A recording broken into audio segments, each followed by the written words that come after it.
Good morning. This meeting's called to order. It's Tuesday, February 7th, 2023, and this is the Council Subcommittee on Water Issues meeting. Roll call, please. Chairperson Rusing. Here. Member Montoya. Here. Member Sischka. Here. All are present. Thank you. Okay, would you like to read the admonition on public comment? Admonition on public comment. Oh, item 3. I'm sorry.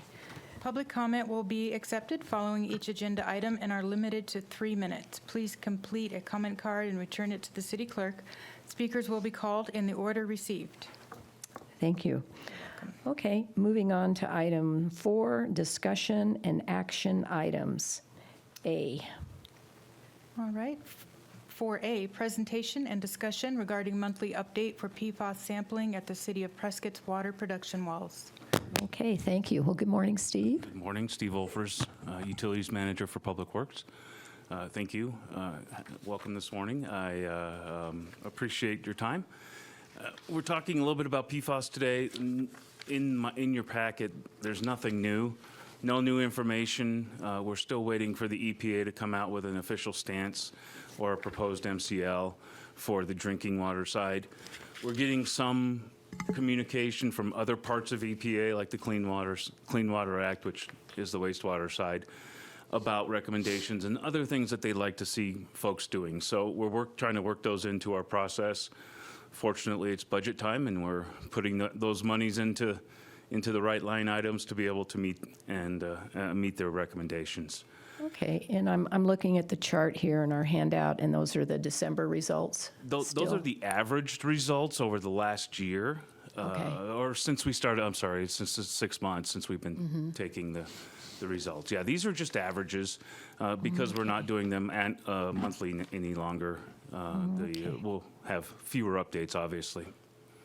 So we will have January results by our March meeting. And you haven't heard anything about the MCL? No, I was scouring EPA this morning, and nobody knows anything. ADEQ is waiting on them, and as everybody else are. So I think there's a lot of discussion going on in Washington and how they're going to roll this out. Okay, so we're continuing our blending to keep our levels as low as Yes, ma'am. as We're continuing possible. to keep a no detect at our EPDS in Chino. Okay, and then, so we're doing pretty good, and then once, like say in June, we meet 6 million gallons per day. That's when we might have to take some action. Correct. We would have to put into service 2 wells that have PFAS in them, along with a mixing well of that will probably put us in a detect level. I'm not quite sure. The math tells us we will, but we'll have to see what actually happens when we turn on all the pumps and move everything around. Okay, Steve? Thank you, Chair.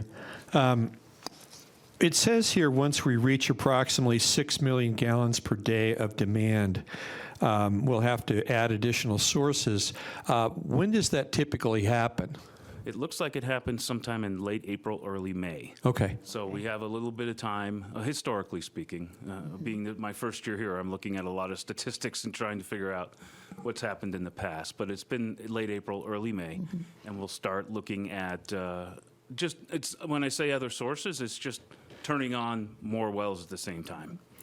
And that would probably be a good time to involve the public and get them to raise their awareness and maybe decrease their outside watering and washing cars and be more mindful of water conservation to get us through till the monsoons start. And then how are we doing on the research for filtration systems? Are we kind of making a few movements in that direction just in case? Yes, we did a lot of research late last year as we were expecting the proposed MCL to come out. I think we're prepared for when the MCL comes out to get someone on board to take care of all that. We're ready. We've done a lot of research. There's a lot of different technology out there. So we'll have to have an evaluation. We'll have to run a pilot, more than likely, just to see what best suits our needs. There's so many different, there's the tried and true methods, and then you got your fancy methods coming off of the chemistry bench somewhere, Yeah. So we're going to have to weed through those and just make a logical decision for us, what works for us. Well, thank you. I think it's important that we be proactive and try to head off any surprises as much as we can, and just be prepared to continue to deliver our quality of water Yes, to ma'am, the that's- community. That's 100% our goal. Mr. Montoya, any comments? Okay, thank you. Chair? Okay. Can I ask a Mr. question? Shishka? Yeah. Are we able to blend all of our wells? No, we are not. The only wells we can blend are the Chino Valley wells. Uh-huh. The airport wells go directly into the distribution system. Okay. With the way we have the system set up now, it's not possible. However, we could make changes where we could do that. But then again, that's the overall CIP. What's our importance of making, trying to blend as opposed to treatment and that sort of thing. Everything obviously comes with a cost.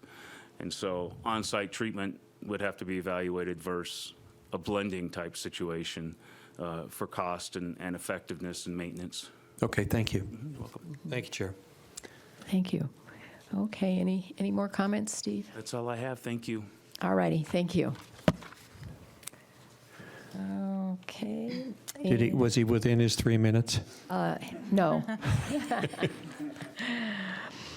Okay, and moving on to item B, approval of January 10, 2023 meeting minutes. Do we have any changes or comments? Okay, I move approval of the January 10th meeting minutes. Second. all in favor? Aye. Aye. Minutes approved. Okay, and moving on to item C, focus topic, Big Chino Water Ranch overview and update, part 2. Good morning, Leslie. Good morning, Subcommittee. How you Yeah, doing? Leslie, today? if you could practically swallow the mic, I will. I'd appreciate it. I've been Thank told you. different things over the years where they're just like, no, you're too close. No, you're too far. No, you speak too softly. So, We never stop complaining. but as long as you tell me what you need, I'm happy to help with that. So let me get this pulled up and running in slideshow mode. Okay, good morning. As I said, everybody, Leslie Grazer in Public Works. In November of 22, you had an introduction to the Big Chino, and it had the basic information about, the size of the ranch, some of our regulatory requirements, pipeline schematic, property maintenance along a land management plan, and then just a little bit on comprehensive agreement number 1, which was the annual report that had just come out. So today, the agenda I was given said there were 3 topics you were interested in. It was your current uses and activities on the Big Chino, on-site work during that 2005 to 2022 timeframe, and a little bit more about the city's designation and order.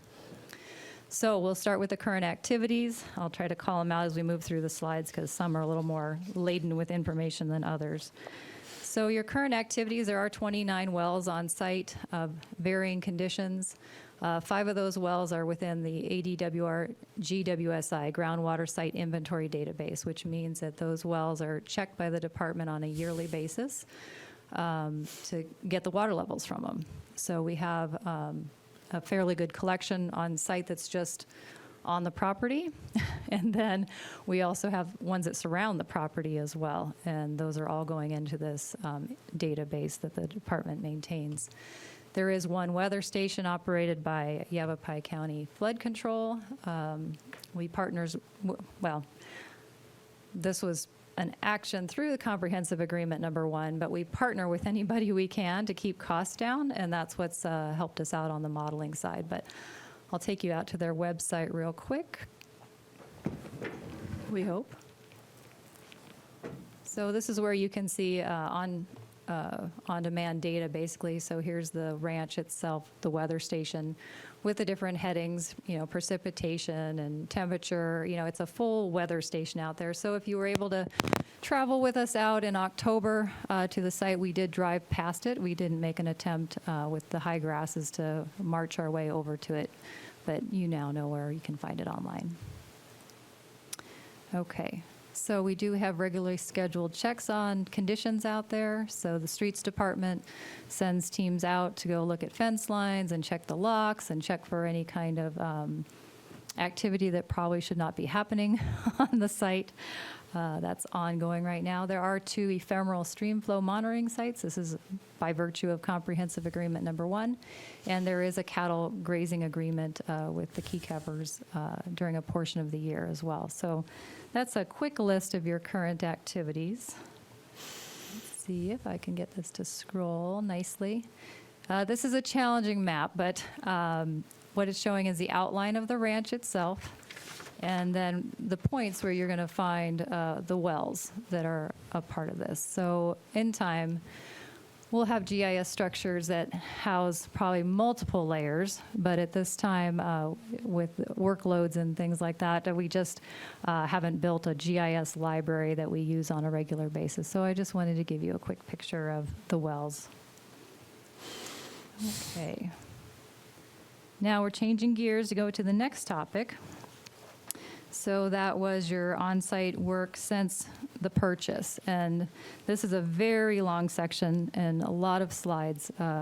This had to be cobbled together fairly quickly, so this is not really my best work, so I apologize, but bear with me. We'll try to just hit the important pieces. So this is an example of how work can be presented in tables. We're going to look at it more in a list here in just a moment. But what was happening at this time that I'm going to take you through is that there was, I'm standing on the shoulders of others' good work. So they had been working in a design build fashion and a modeling fashion for a certain part of the Big Chino, not what we're doing now through comprehensive agreement number 1. And, it was kind of my job when I came on board. It's, those valuable things that may not be happening right then and there, you have to pack away carefully so you can take them back out later. It's kind of like grandma's, good china. You're going to want to use this again and when it's timely. So this is basically a table that was built through Southwest Groundwater, now known as Matrix. And this effort was looking at a groundwater flow model to defend and have as part of your current decision and order. So it's just listing out the wells that were being built. We're going to look at a picture of this a little bit later, so you don't have to grab the details on this round here. Okay, this is where we start the list. So I'm not going to go over each one of these items because there's a lot of slides, but I'm going to pull out the highlights for you. So we start at the Big Chino hydrologic investigations. The bottom line on that was the city was looking at where are we going to pump from? And so we knew it was going to be in the Big Chino somewhere, but we also had engagements with several ranchers talking about this. So this was kind of step 1 outside of that 2005 timeframe a little bit. And the others you can read through real quick, but it's going to give you a flavor here of how much was going on at one time.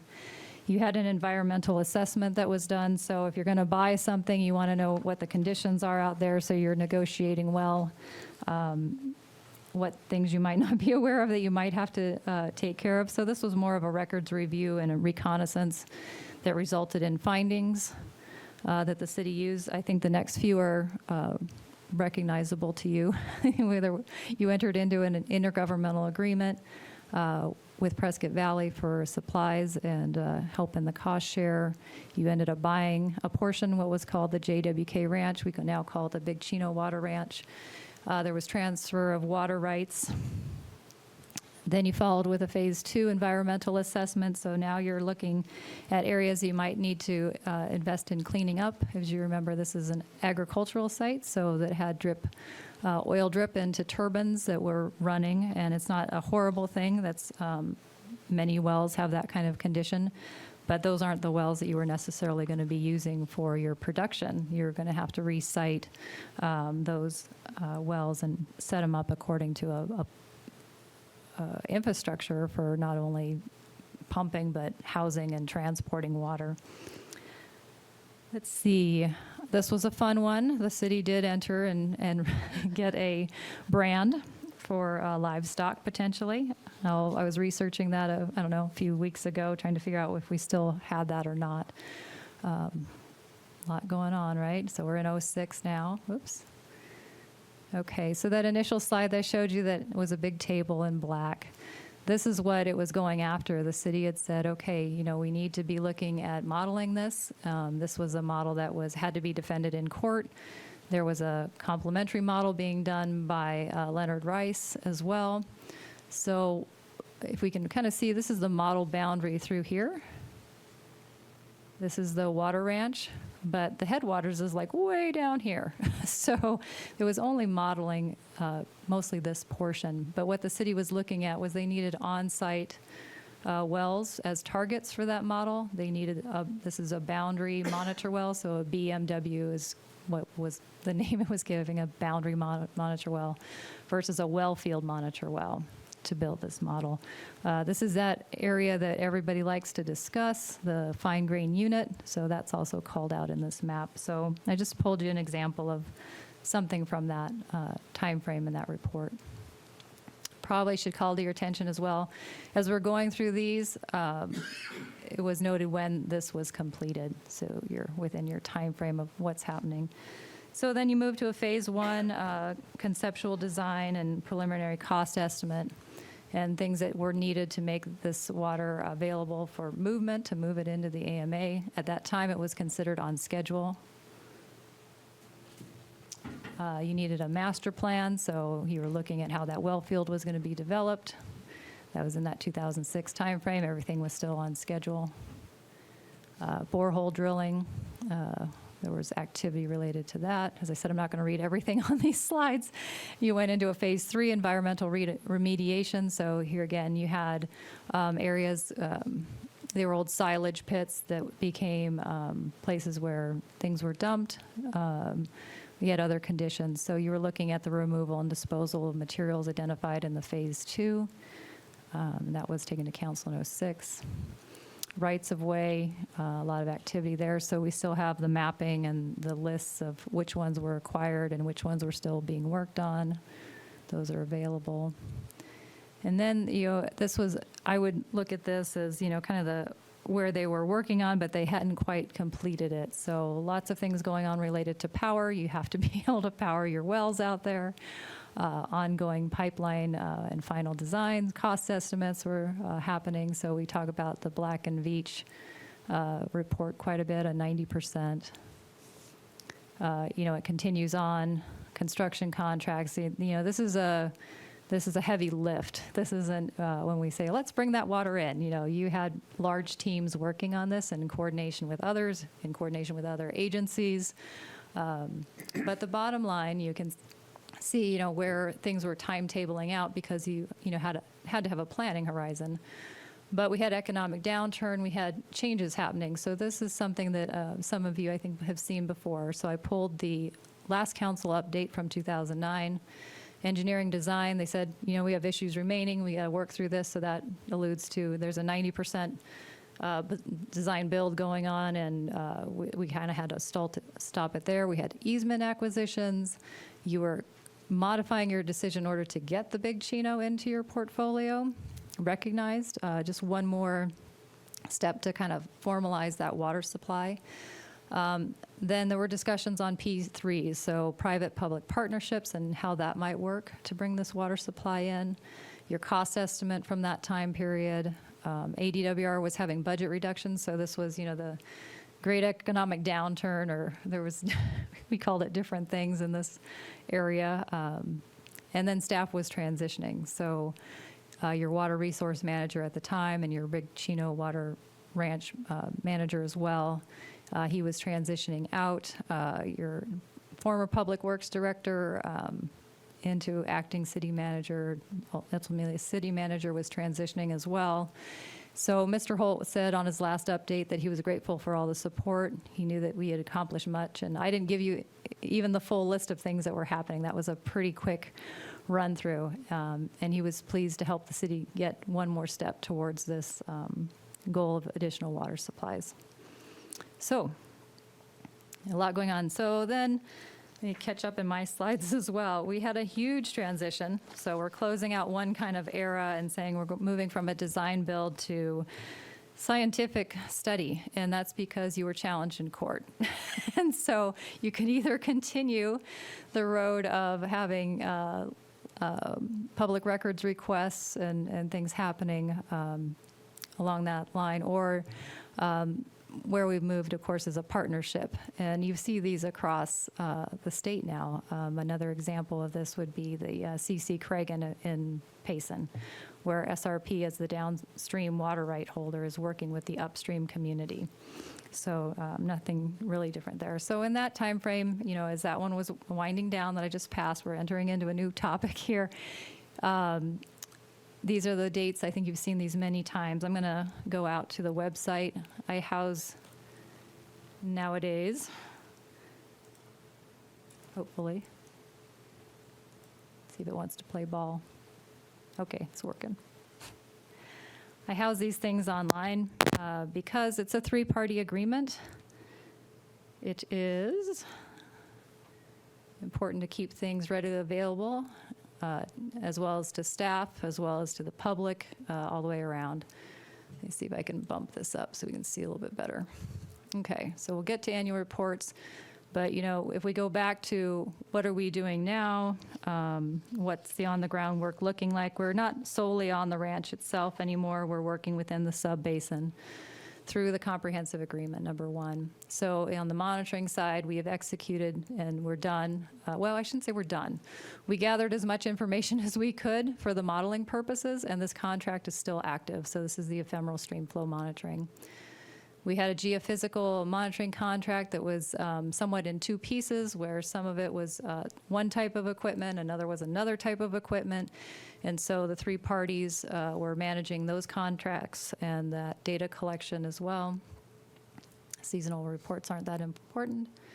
Okay, so a well assessment within the Big Chino subbasin. This is, we all agreed that there would be exploratory well drilling. And that was, once again, for purposes of informing a model, but it could also be, the siting was important, so that if there was the need to mitigate any of the city's pumping, those might be kind of those canaries in the coal mine. Those would be the wells that say, we're seeing something happening here and we're not quite sure. Is that the responsibility of the an unincorporated area that's growing? Is it because of the city's pumping? Is it because of climate changes that we're seeing, or precipitation variability? What is causing those wells near the headwaters to behave differently than we've known them to in the past? So those had to be put in place. Geochemical data was really important. This was another, transport. How do things move through and what shows up? So we're not looking for like a PFAS kind of thing. We're looking more so for signatures that tell us information that helps inform a groundwater flow model. So that has been completed and not continuing. The well drilling was completed. This was a very sizable contract. So when our group got to this point, or leading up to this point, I was tapping on the door of Public Works from my other location I was in at one time, and saying, this is going to require a contract manager. This is not something I could single-handedly do without the support of contracting expertise that the city already had. I didn't need my own team. There was an existing team. So we've had great support in that respect on this project. So automated groundwater monitoring, this was another cost savings. We could have done this ourselves. There was discussions to have a consultant come out and do this, but there was no sense because the Department of Water Resources was already out there, or the USGS. And so as a group, the party of three, we moved that direction. Once again, cost savings. And then here's the weather station that I'd mentioned. So we have an agreement that houses that as well. And now we know we're in the thick of modeling. And so we pulled that contract. If you ever need to kind of touch base on where things are at, I do make an attempt to keep this as up to date as possible, but it was in 2007 that we took that contract to council. And so we're going to be looking at adding in another amendment here as well into the future. So that's your rundown of not having to look through all the slides, but just look at a website very quickly. Okay, back to the slides. So you'd seen at the top of that, we have annual reporting requirements, and that's part of your agreement of the three parties. So this is your latest one. If you're wanting to know what the equipment's doing, what the budget's looking like, this is where we house all of that. Moving ahead, because I'm over 3 minutes. Don't worry. I'm kidding. So the decision order. Now, that's kind of your last topic here, and you only have a couple slides. This is actual language from your 2009 decision order, and this is what was telling us we needed to start acting. So let's see here. Prescott shall submit an application to modify its decision order designating Prescott as having an assured water supply when the sum of Prescott's current demand, committed demand, and 2-year projected demand exceeds this volume in acre feet per year, or by December 31st, 2021, whichever is earlier. So we were watching and trying to decide when was the right time. I mean, this was a number that we weren't too concerned about, but this was the number, well, I shouldn't say we weren't concerned about it. We were looking very carefully because when I came on board, you were in a stance that you were design building for future growth. You knew that you had some big properties that you potentially wanted to serve. So, but at that time, we also went into an economic downturn. So, in my advisement at the time to the city manager and others was we're okay here. We want to be tracking this date and knowing when we want to execute a modification. The second statement within that decision order talks about if there's evidence that ADQ has issued an approval of construction for the pipeline, Prescott shall submit an application to modify its designation in order designating Prescott as having an assured water supply when the sum of Prescott's current demand, committed demand, and 2-year projected demand looks like this. So if that would have brought in that other block of water, the big Chino, saying that you've built, but we still want you to come in no later than 2025. So these are how decision and orders are written. We'll be seeing how the language rolls out of our next one. But this was the key paragraph for the conditions that resulted. If this was written in 2009, we were watching, over time. So let's move to your last slide. So where are we at today? This is the rundown. You do have the application was filed December 21st, 2021. So we worked on that for a whole year. These things aren't rote work. This isn't fill in the blank. This is, it takes a team to get this done. We were issued a deficiency letter in May of 2022. Then as we were getting that one, they said, yeah, we think we're going to send you a supplemental one as well. And I said, okay. And that arrived in July, so we waited a couple months to see what that was. So the city responded to both by November 2022 and December 22. So the supplemental one, it was challenging as there wasn't an actual ask. So we brought it to our legal team, our outside counsel, to address that one. Then once we had this in, I'm kind of checking in. I thought, well, let the holidays pass, and then I'll start tapping again. Hi, we're here. And they said, yep, actually, we're going to send you a mutual agreement statement. So all that was they said, we need to open up this review time frame for another 52 days. Are you okay with that? And I said, yes, the city will be okay with that because we need to keep talking through whatever things that are not falling in place in understandings and how laws interpreted, and statutes, I guess I should say. So once we had that one in hand, I thought, okay, they're still working on things. And then they said, oh, and by the way, I think we're going to send you a deficiency letter too. I said, okay. And so that arrived in January. Yep. So what I'm at is... the end of the slide anyways. Oh, okay. Well, Steve has got a question. Before we go too far, what is the deficiency? I was going to ask So the same thing, yeah. They're going to look. So I didn't bring the full deficiency letters. I'm not sure if I have those up online. But basically, they're asking, how did you determine your demand? You know, so your current, committed, and projected. You say you have contracts for these things. Can you show us those things? Those are the things that they're looking at. It's going to be broken, you know, Councilman Shishka, it's broken up into 2 time frames. It's an overall time frame that they have at 210 days. But first they look at administratively, did the city send in all the pieces? And so I was asking our outside attorney, I said, I believe we sent in all the pieces. You know, we were pretty careful.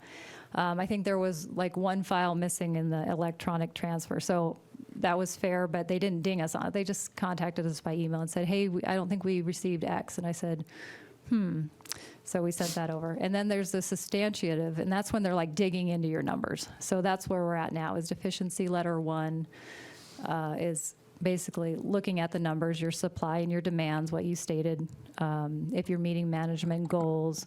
It could be questions they have about groundwater allowance. So that's those properties such as Prescott Lakes is a groundwater allowance subdivision. So I think those are probably some fairly reasonable kind of quick answers on, So do you what they're think, looking for. is this anything unusual for them to ask for more information and No, specifics? This is Somebody just told me them they doing were on their their 4th job. deficiency letter, and I was like, boy, I don't want to get there. but most of my colleagues had said to me, just expect the deficiency letter. And I think that's actually fair, and they do want to dig into your numbers. So I don't think the city should necessarily take this as like, oh, what did we do wrong? This is the negotiation of water. The letter you know? needs a new title instead yeah, it of seems kinda deficiency. harsh. Yeah, I think they had it called something else at one time, but yeah, a notice of deficiency. So that's kind of the path we're on right now, and we're working through item deficiency letter number 2 as we speak. All righty. Well, you still get a gold star here from us. Well, don't give one to me until we get this thing back out of the department. In its Mr. entirety. Montoya. Thank you. Leslie, can I ask a question to clarify? Are there characteristics that are distinct between the first deficiency letter and the supplemental deficiency letter that we received and the second one? Or is it all kind of what you're saying, this like broad topic of we want to check your numbers and we want supporting documentation? Are they focused So- on anything more specifically in letter 2 versus the first letter? I think that probably the most notable thing is the supplemental deficiency letter, specifically looked at Big Chino, specifically looked at the 375 acre feet of surface water. And there was something there that they wanted more. And so we felt we provided pretty good documentation on both of those topics. So we were a little puzzled by supplemental deficiency letter 2, but we're seeing that roll into the second one as well. So they're focused specifically on Big Chino and surface water in the second not letter? entirely, but that was the one that kind of is the carryover. The other ones is just really making sure that the department, you can't just say we have all these uses and we have all these supplies and not have them kind of check it. They're going to tie you down to, by statute, they're not being mean, they're following statute and saying, show us very clearly what your current demand is.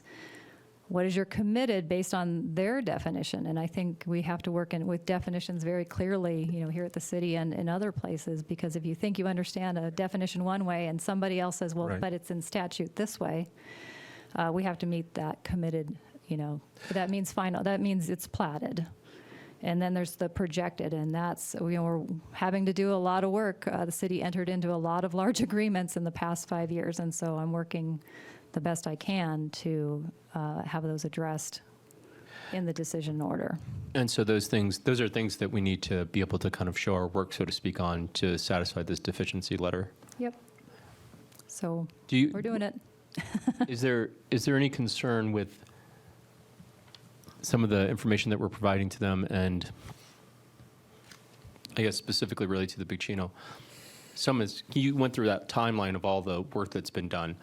Is there any concern about that work might need to be refreshed or updated with regards to deficiency letter, or are we fairly confident that it'll satisfy? It's fair to say that we have internal conversations right now about that, so I don't know if there's much more I can say. I've been tapping the city for about a year and a half saying, you got to be kind of getting ready because we're having some endpoints or milestones that are being reached, and you're also in a modification of your DNO. Maybe it was misunderstood at some point that it was just kind of a rote work, fill in the blank, but it's really you are opening things up and they're going to be scrutinized very carefully. And so Were there now any- the city needs to decide, where it really stands so that staff can do the work to complete this project. Were there any hints along the way from like the fifth active management plan that they might be looking at this a little bit more with a little bit more scrutiny than we anticipated in the past? I don't think it would necessarily point to the fifth management plan. We know through our third and fourth management plans that importation was one of those needed items that was on the table for helping this area maintain long-term water supplies. I think where the pointing is, and I think I might have said this, so I apologize if I'm repeating things, but we're seeing history in the making right now. We're seeing our neighbors to the south trying to manage what happens when you have a supply type reduced. We've seen our neighbors further to the south who have overgrown to some extent beyond. They were issued assured water supplies and certificates and things like that for their development, but now they've shown modeling that clearly shows more water has been issued out than is physically there. So I think there's lots of just things happening right now that indicate why this would be reviewed very carefully. But I think it's always been that way. As I said, you were in court the last time you were trying to bring the Big Chino into your portfolio, even though you had statute that said you could do it. And you had to partner with SRP to do that. That leads me to another question, I guess, and you may not be able to answer this because you're not a lawyer, so I don't expect you not. to answer a legal Do not question. interpret.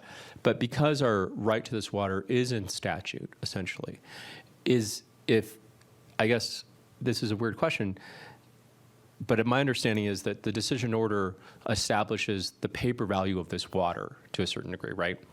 Or I guess what I'm trying to say is the decision order says this is part of your water portfolio, the Big Chino Water Ranch, say, right? But because it's in statute, we already have the right to it. So if ADWR were to pull out this Big Chino Water Ranch out of our water portfolio and say, we're not going to give you credit for this water because you guys haven't done anything with it in X number of years and it doesn't seem like you're moving forward, whatever. They do that. We still have access to this water by right in Arizona statute. And again, I know this is weird because you're not a lawyer, so I don't expect you to be able to answer that question, but is that, am I missing something? I appreciate your questions, and I think those are questions that are happening in various venues. I think it's premature for me to be speaking, to that at this time. Fair enough. So internally, we're working on different approaches and working with our regulatory agency to make sure we understand each other before anybody goes off the rails too far one Sure. way or the other. But I think it's important, what the state is looking for within a decision order. Is it physically, legally, continuously available, and does it meet management plan goals, basically? Right. So that's, they're only going to be looking at those kind of So topics. in context of those four things you just listed, what is their concern as it relates to this Big Chino Water Ranch supply within our current decision order? Is there one of those areas that they're more focused on? And I guess, you said legally, like it seems it is an Arizona statute available to us. So that legal part seems kind of, again, I'm not a lawyer, neither are you, but that seems like basic. Is it the physical availability? Is it the do they give any guidance to that? Right, so that's where the clarification that I was mentioning from the supplemental into the second deficiency letter, they really just spelled it out for us and said, we believe we need a new physical availability or a hydrologic study done. So as I said, here again, premature, we're discussing this internally. Sure. And seeing what the best path is for the city at this time. As I said, all the china was packed up very carefully when I came on board because I knew, these things are, I think I've mentioned it in other venues too. The city was looking at Watson and Willow Lake in 1940. They didn't have all the pieces and the cooperation and everything in place until 1998. So that's why I knew with the Big Chino, I thought, well, even though we're having an economic downturn, there's going to be another resurgence because imported supplies have been discussed by the city for a long time. And, was it going to be CAP wheeled through the Verde? Was it going to be a Dugan well, what was called the Dugan well out near Paulden? Was it going to be, there were a lot of different discussions, but you're very far down the road. There was a lot of good work done. So as I said, we're opening the china cabinet, everything was put away very carefully, and we're looking at how that relates to our now condition. I have another question about the Sure. modeling from the comprehensive agreement, but it looks like Councilman Sichka might have had a question, so I don't want to. ask. You're on a roll. So you mentioned the comprehensive agreement number 1 with Prescott Valley, City of Did. Prescott, and SRP. Let's see if I can back up. Yeah. Yeah. This one. So I know this has been much talked about, and the modeling that we've talked about, and it's kind of like we've been waiting with bated breath on the modeling, and then it sounds like my understanding is that there's been a meeting of principals with the outside consultant running the modeling. Can you speak to that, and can you give us an idea of a timeline? Because I think there are folks even on this committee that are anxious to know what our timeline is, if we have greater guidance into what that timeline looks like at this point. We do. We needed to get through the holiday, and as of January 31st at 9 p.m. at night, we received the refined or updated proposal from the modeling team, and so we have that in-house. That needs to go under internal discussions. That needs to have consensus among the parties. The bottom line is if we move through, which would be the city's responsibility as a fiduciary for this group, as we move through the contract allowance authorization or contract amendment, basically, that will start a 15-day, or I wish. 15 days. month. Wow. Whoa, you guys are amazing. How did you, that we brought in the magic powder, right? The fairy dusting. But the reality is what we did through our negotiations was we needed to open up a few review windows for the other consultants. So the bottom line is, in my opinion, these are all our consultants. Sure. There's not a good consultant or a bad consultant. We specifically looked for independent party for an unbiased model. And then we also have what I showed you earlier was we've had modeling done before by Southwest Groundwater, now Matrix, so they're helping inform that model. And then Leonard Rice with SRP, who's also been in court related to modeling up in the Big Chino, is also informing that effort. So that would be the best timeline I can give you at this point, because tomorrow I'll be in a meeting with the 3 parties to see how everybody's received this what's called a path forward document of how we're going to modify the contract and keep going. We also need the input from our they're called specialized technical consultants, Matrix and Leonard Rice, who are actually the modelers on this.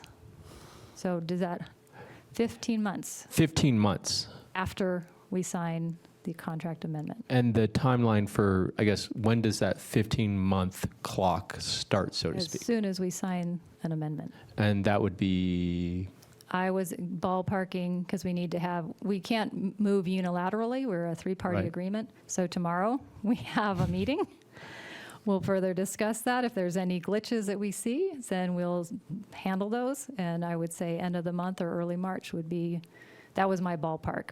so that would put us Knowing into how, June of the following year, essentially, more or less, for when that modeling might be completed. yep, And then what happens next after that modeling is completed? scenarios. I'll come back another day. How's that sound? Sounds good. Well, thank you, Leslie. I would just like to make a few comments for the public. the public needs to understand that just because we can import water from the big Chino, it's not, we just can't pump as much as we want, that there's a 900-pound gorilla in the room, and that's Salt River Project. And their mission is to protect the flow of the Verde and the headwaters of the Verde, because they depend upon that downstream. So we have a limit. Even if we did build the pipeline, we have to share with Prescott Valley. And I believe we can only add, 4,500 acre feet a year to our portfolio, even if we did bring the pipeline in. So we have to realize we have to be careful we don't over-allocate. And that's what the whole purpose of all these exercises are. And so I wanted to thank you for all the hard work and keeping an eye on things, because with the drought and the new administration, I think they're going to keep a closer eye on our water situation. And I think it's something that should have been done a long time ago, but at least we're addressing it now. Any other comments? Yes, ma'am. Okay. It seems like the key word here is patience. A couple of questions. Is there anything such as an unbiased model? Well, it's the building of. So models always have assumptions in them, but you're trying to be as reasonable as you can. There's going to be targets that are physical targets, like we have a well in that portion of the model, and we know how that well behaves. But then you have great distances where you have to make assumptions. It's just the way it is. So I think maybe more to your point a little bit is we had some discussion where somebody's like, well, we just want everybody to be happy with the model. And I said, well, let me tell you, I've been in this business a long time, and nobody's ever happy with a model. And that's a really good example of, the city's gone to court trying to figure out whose model was better. But what we're looking for from Golder is a defensible model that they can stand behind it and say, we used industry standards, we used the data that you had available. These are the assumptions that we had to make, knowing that we can't see exactly what's happening down there. Nobody can. So, but you definitely don't want, the bias is that somebody has intentionally leaned work a certain way. And we couldn't have that for our health and safety of our community, nor could SRP have that for their downstream, their shareholders down there as well. So we all have agreed. The bottom line is we're looking for a defensible model. Okay, thank you. And the other question is, it looks like back in 2009, ADWR expected us to use a whole lot more water by this time, and certainly by 2025 than what we're using. And my question is, does that have anything to do with the deficiency letter? Basically, do you guys really know what you're doing? Do you guys really know what you're pulling out and what the future demand will be? Well, that we have to prove that. And so that's why I had mentioned, these large contracts the city entered into, but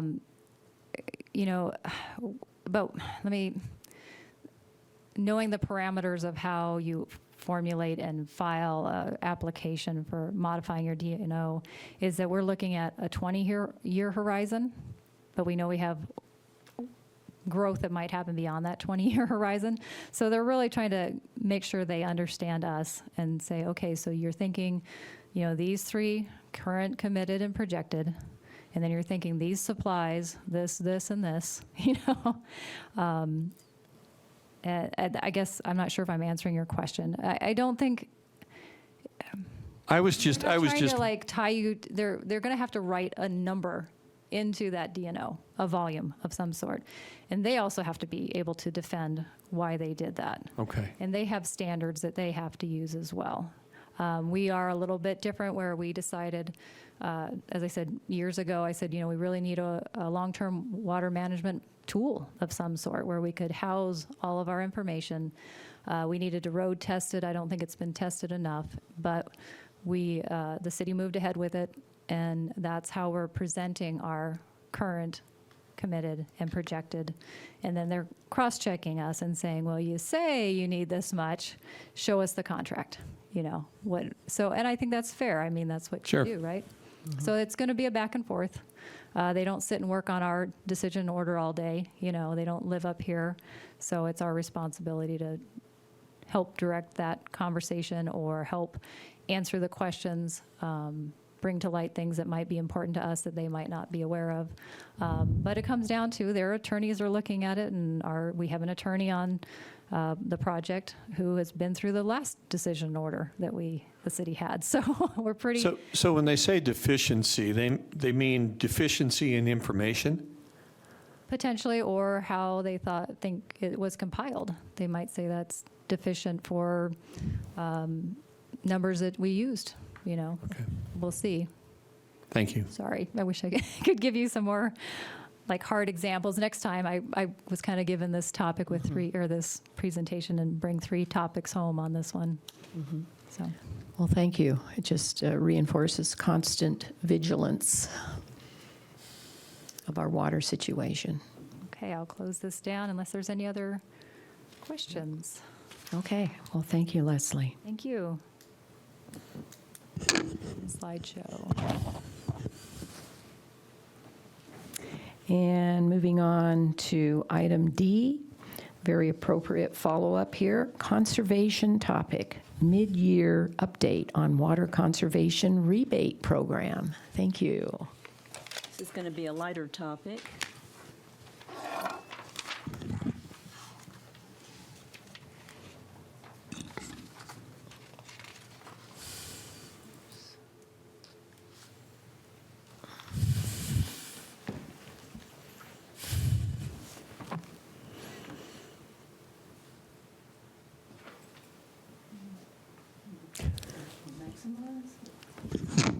Oh, okay. Oh, didn't even see it. Thanks.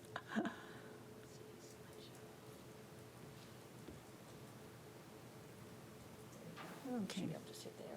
Okay. Good morning, subcommittee members. Kay Sitto, Department of Public Works. So I'm going to present a fiscal year 2023 update. So this is from July 1 of 2022 through December 31 of 2022. And the topics I'm going to cover today are toilets, the ultra-efficient washing machines, turf removal, rainwater harvesting, rain gardens, smart irrigation timers, and hot water recirculation systems. So in the toilets, from July through November, the toilets were rebating at $75 for a single flush, 1.28 single flush toilet, and $100 for a 1.0 gallon per flush toilet or a 1.0 dual flush toilet. But in December, those numbers changed. We're now a single flush, 1.28 single flush toilet rebates at $100.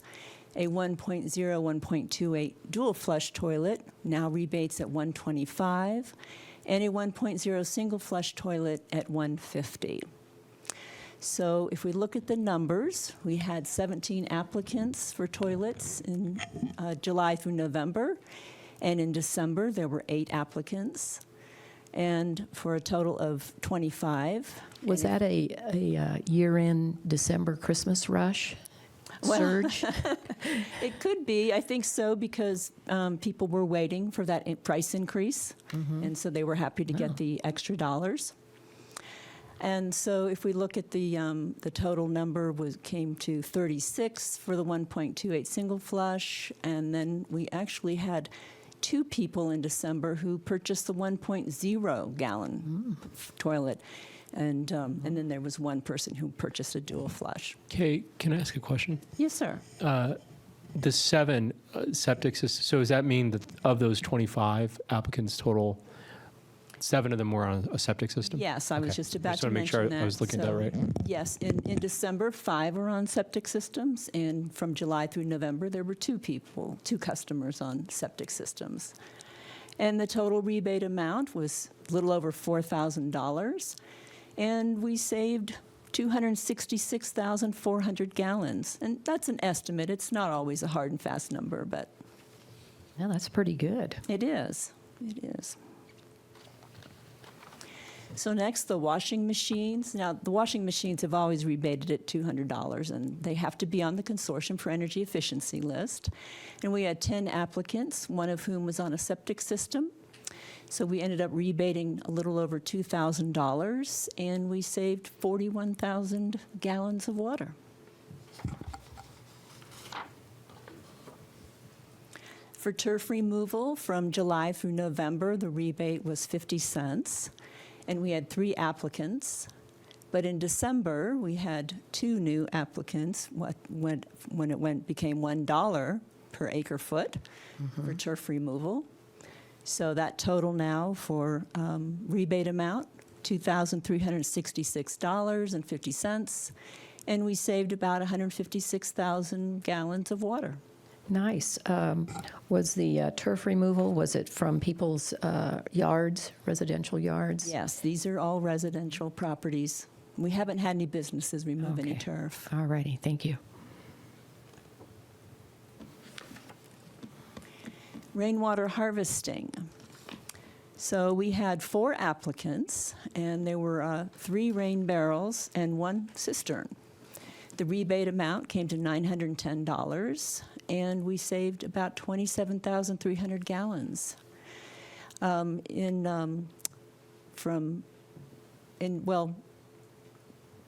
We changed the gallon capacity. It was 50 cents across the board from July through November for a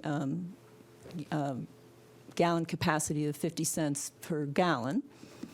But in December, we changed it from 50 to 65 gallon capacity, which remained the same at 50 cents in December. But now the 75 gallon and larger capacity rain barrels, we increased that amount to $1 in December. And the maximum award for rainwater harvesting is $500.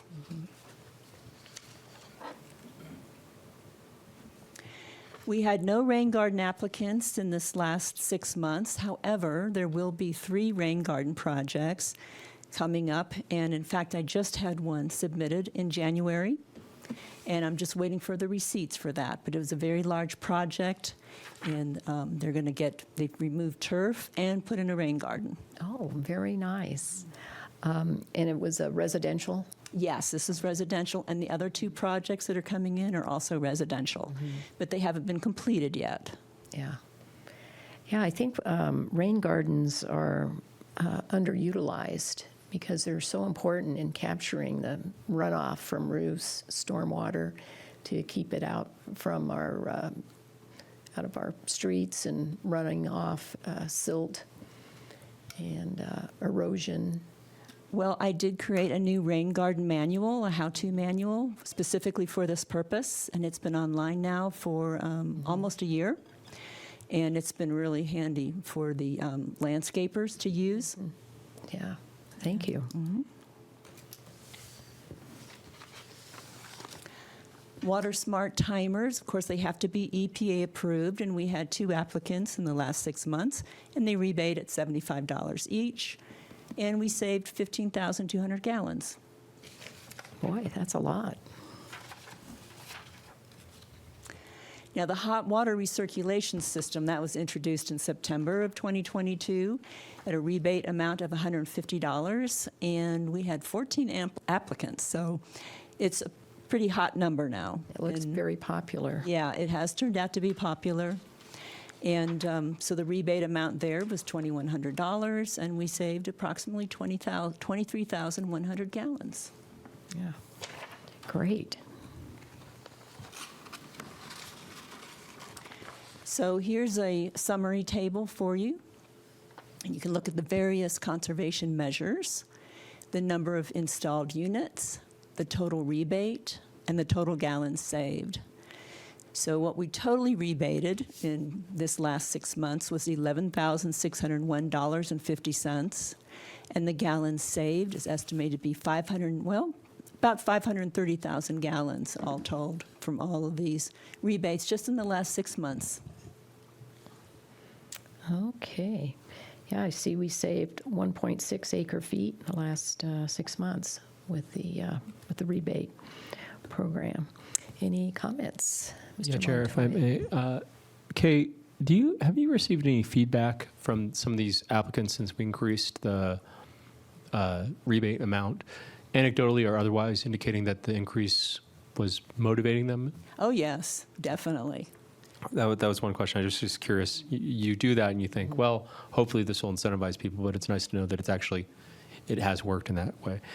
In the past, there's been some discussion about that, and I know we're only looking at the last 6 months, but on a fiscal year basis, that we have a certain amount allotted for this rebate program, and we don't really ever want to like turn someone away and say, oh no, we've already issued all the rebates that are possible. But is there any consideration to the idea that either is the amount that we have budgeted for this rebate program appropriately sized? Does it need to be adjusted? Is it something that it's working right now, we don't need to consider it? Especially, I guess in my mind, I'm thinking as we moved into the budget cycle, is it something that we should be aware of? Well, this last 6 months of the 11,601.50, it's actually 19% of our budget, which is kind of low considering that we're 6 months into it. Sure. But I am expecting now, with springtime coming up, that there will be more rain garden projects, that people will start going out to the stores more and purchasing more washing machines, more toilets. I'm hoping to see the big increase, especially with the change in the prices from 100 to 125 and 150 for the toilets, and the hot water recirculation systems. Which is pretty popular. It's turned out to be a popular item. Yeah, I guess I want to make sure that we're, as we move into the budget cycle, that we're appropriately accounting for maybe potentially increased demand, and that we're not sitting here next year and suddenly it's like, well, we spent $70,000, but we saved a bunch of water. I just want to make sure we're thinking ahead about it. Well, we budget $40,000, but we're also able to just increase it as needed. We don't deny anybody a rebate application, so Good. we can always get more funds from other budgets. Okay. All righty. Okay, Steve, any comments? Steve? I'm good. Any comments? Okay, well, thank you so much, Kay. This is an exciting program. It is. Thank you. Yeah.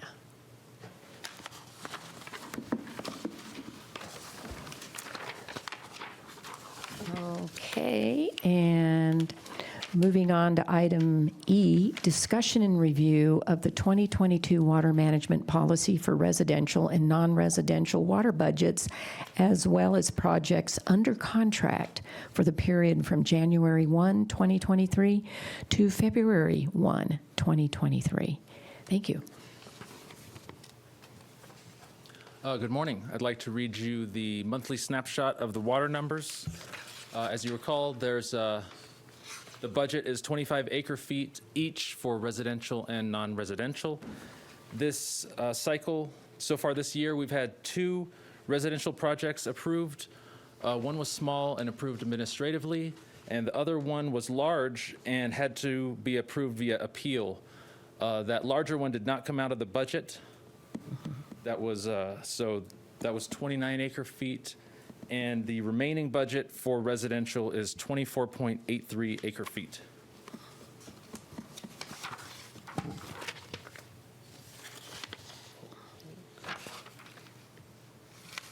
That's right here.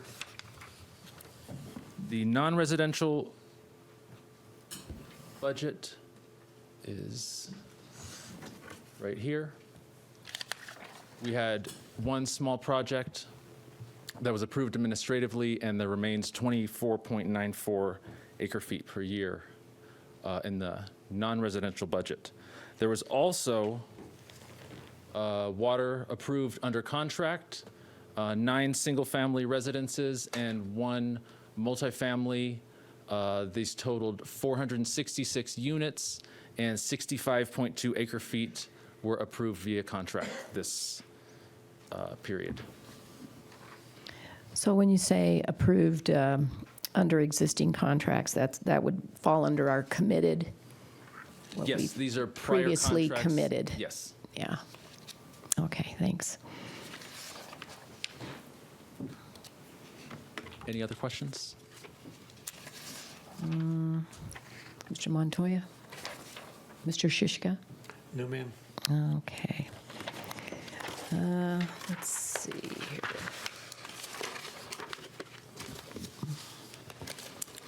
Okay, well, I guess that, thank you for your report. You're welcome.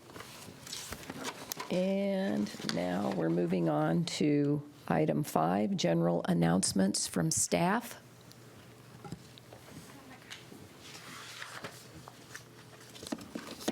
Let me open an item for you, just a moment.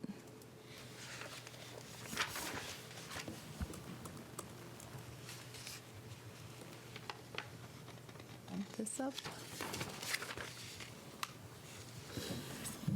Okay, I'm going to make these as general as I can, but there's a lot of information that was asked for here. So your group called the Northern Arizona Municipal Water Users Association had a meeting on January 20th. This was their board meeting.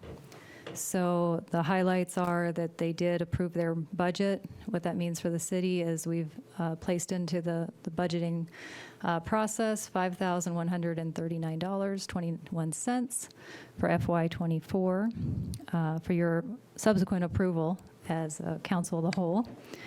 The executive director, Mr. Ron Doba, will continue. His contract was approved.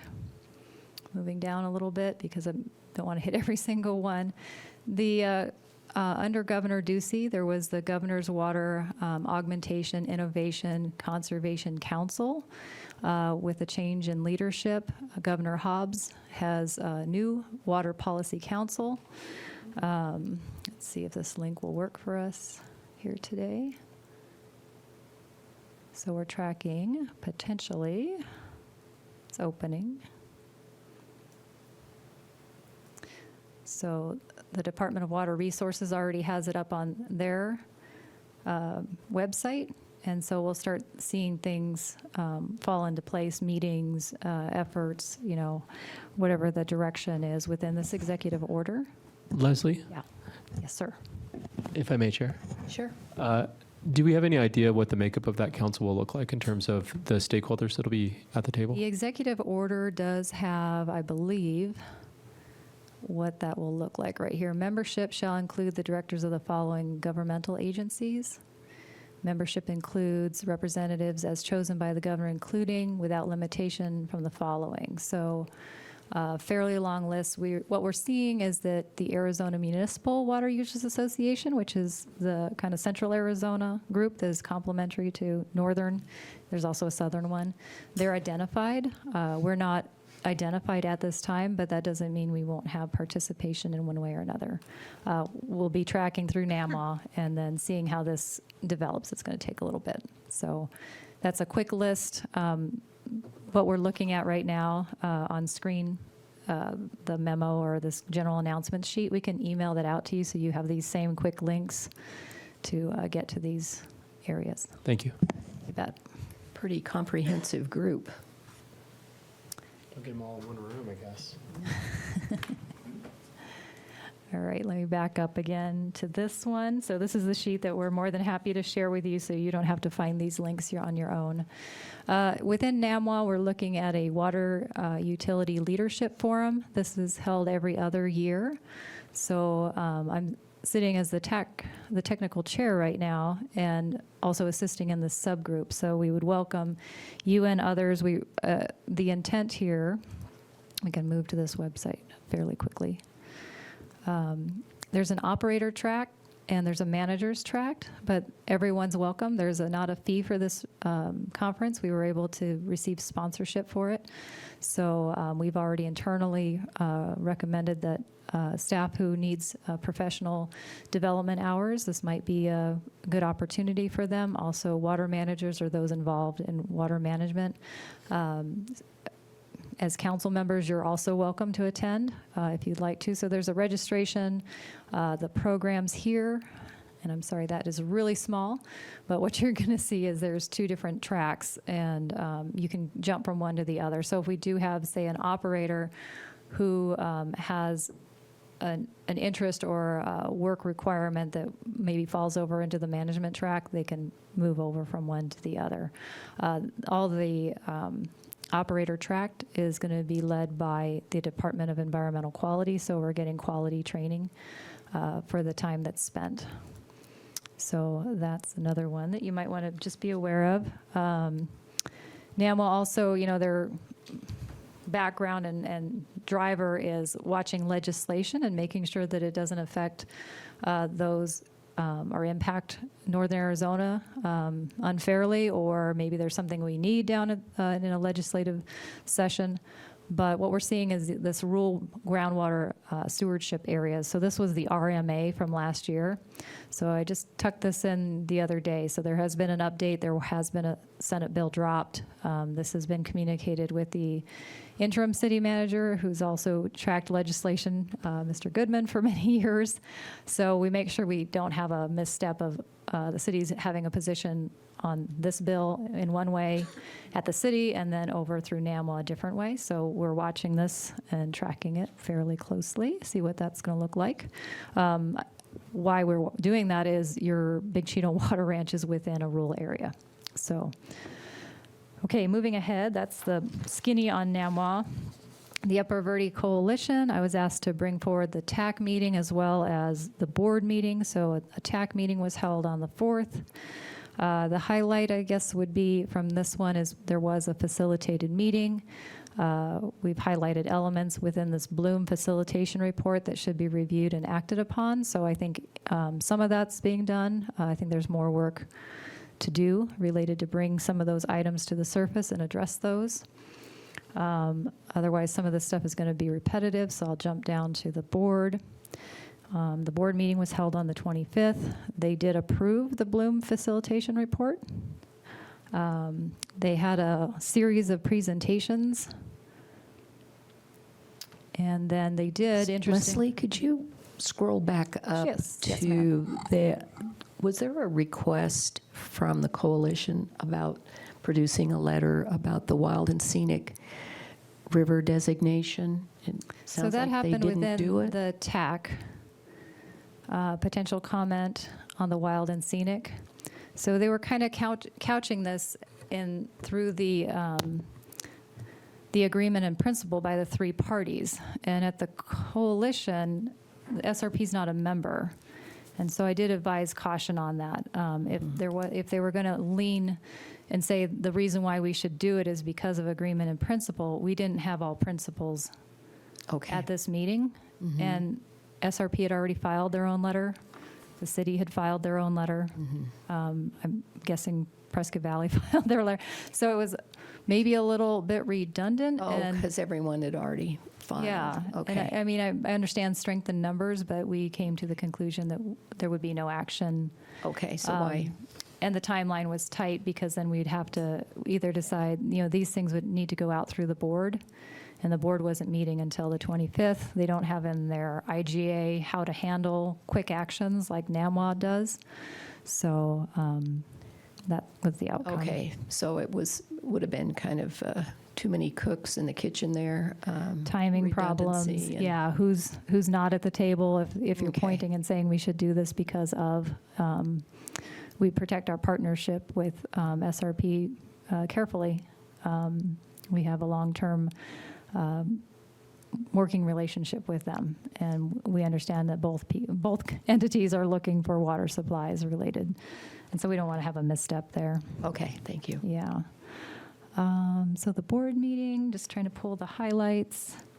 The executive board decided they were going to go to meeting every other month, starting in March. So we're still trying to work that out on the timetable, but just be aware, so they were typically a quarterly group. They're going to try to meet bi-monthly for a while. And the budget update, we saw those items. They're starting to prepare those. What we'd hope for is the budget update along with the meeting minutes from a previous board meeting would be available before the meeting occurs, not at the meeting, but I understand we're going through some changes and updates, so that takes a little bit of time.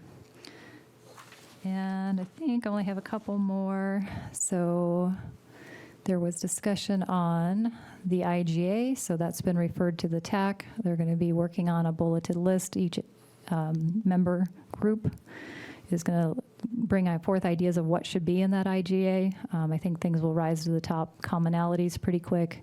Unique items that we need to discuss. We can spend time on that instead of everybody kind of writing their own IGA of what they think it should look like. We can just bring some, there's going to be commonality right off the bat, and you just move those in and say that's great. And then if there's unique items that Prescott may want, or Prescott Valley or the tribe may need, or then you can resolve those.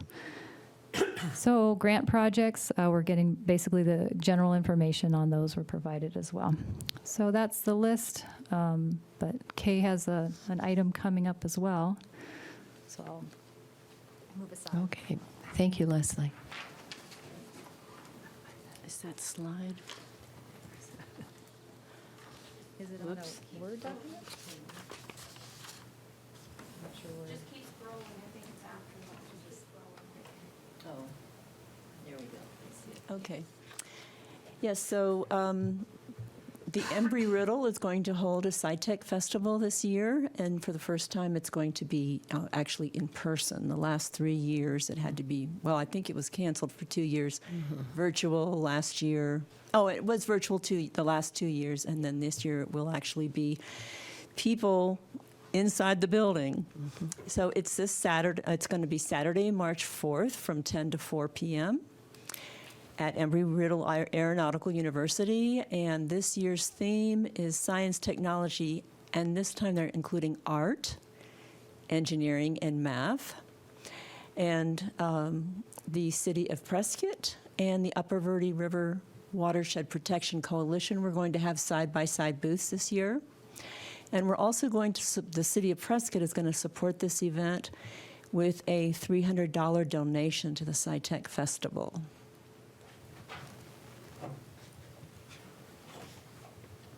So, Okay, all righty, thank you. Sounds exciting. It's always more energy when they have everyone in the room than yes, a it Zoom is. It'll be virtual meeting. It'll be a lot more fun. Yeah. Thank you. All righty. Any other items? Okay, this meeting's adjourned.